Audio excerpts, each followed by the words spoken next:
En este capítulo veremos tagma abdominal de los insectos. Recordamos que los insectos tienen su cuerpo dividido en cabeza, tórax y abdomen.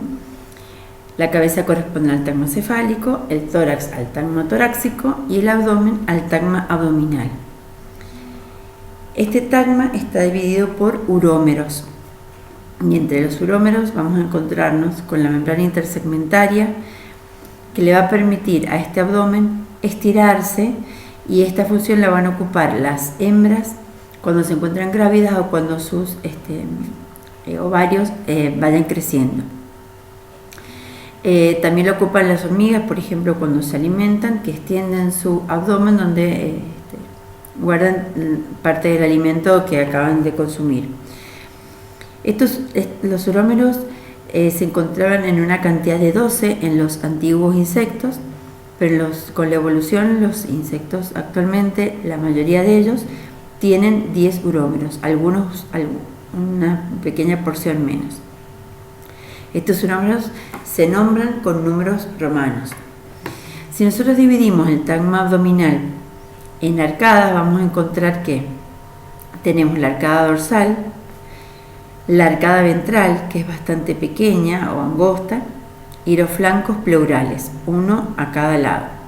En estos flancos pleurales aparecen los espiráculos de la respiración, que van a encontrarse en algunos insectos todos activos y en algunos insectos algunos de estos espiráculos activos y otros no. Siguiendo con la línea de la división, vamos a encontrar que habiendo dividido estos urómeros en las arcada dorsal, ventral y los flancos pleurales, vamos a dividir entonces este abdomen en urotergitos, uropleuritos y uroesternitos. Si bien el abdomen no posee aparatos de locomoción, sí se presentan estos en algunas larvas, como por ejemplo las larvas de los lepidópteros. Este abdomen se une al tórax de diferentes formas. Una de ellas es compartiendo todo el contorno del tórax con respecto al abdomen, y en este caso tenemos una unión de tipo sésil o sentada, y es el caso típico de las termitas. Existe otra forma de unión entre el tórax y el abdomen, en donde el primer urómero del abdomen se fusiona con el tórax y el segundo se extiende en forma de palito o pedicelo, por eso se lo llama pedicelada. Lo que queda del abdomen, es decir, a partir del tercer urómero, se le llama gáster. Y esta es una diferencia importante cuando uno busca identificar especies, porque muchas veces se confunden las termitas con las hormigas, y fíjense la diferencia en la unión del abdomen. Además, en esa unión, en el caso de las hormigas, se presenta, como en este caso, un nudo o nódulo, y en algunas hormigas se presentan dos nódulos. Esto divide a las hormigas en dos grandes grupos, los que poseen un nódulo y los que poseen dos nódulos. Decíamos que si bien el abdomen no posee aparatos locomotores, sí tiene la excepción en estas larvas, que vamos a llamar con el tiempo larvas polípodas eruciformes o limaciformes, en donde vamos a encontrar, correspondiéndose este dibujo en la cabeza, vamos a encontrar las patas verdaderas, que corresponden a las divisiones del tórax, y las patas falsas, que se pueden encontrar en cantidad de 5 pares de patas falsas o hasta 7 pares de patas falsas, tanto en las larvas eruciformes como en las limaciformes. Entonces, en estas patas falsas, cuando corresponden a las larvas eruciformes, que tienen hasta 5 pares de patas falsas, estas patas van a tener además una estructura particular que le va a permitir la adhesión de la pata frente al sustrato donde se muevan, que se llaman crochet. Parecen agujitas de crochet. a diferencia de las larvas polípodas limasiformes que corresponden a los himenópteros, algunos himenópteros, que carecen de estos crochet. Algunas otras estructuras que aparecen en el abdomen en algunos insectos, como el caso de los pececitos de plata, que tienen 3 pares de estilos o de pelos que acompañan en los últimos urómeros y algunas vesículas membranosas evaginables. Y en el caso de los proturos, tiene algunas patitas rudimentarias que le permiten, tipo muñones, que le permiten acompañar la locomoción. En el caso de los colémbolos, y solo de los colémbolos, vamos a encontrar algunas estructuras que le ayudan a la locomoción. El colóforo es una vesícula vaginable que actúa como un resorte, un pequeño resorte, y luego tenemos tenáculo o retináculo y fúrcula. El retináculo es esta estructura y esta es la fúrcula, que tiene un par de uñas bastante importantes.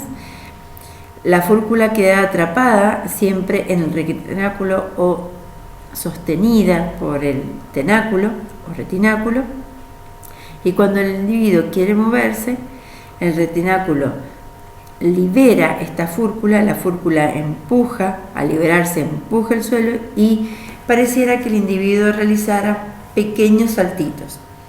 Estos individuos en general son muy pequeños, de colores blancos, amarronados, más bien transparentes y de movilidad reducida al ser tan pequeños, pero este método les permite movilizarse un poquito más.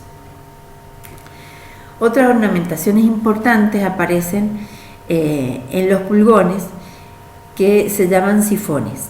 Son estas estructuras que se encuentran al final del abdomen, que nos va a permitir hacer una diferenciación entre especies. La forma de los sifones, el color y el tamaño nos va a permitir diferenciar especies, por eso es que son de carácter, llamamos sistemático. Divide o permite que nosotros identifiquemos especies.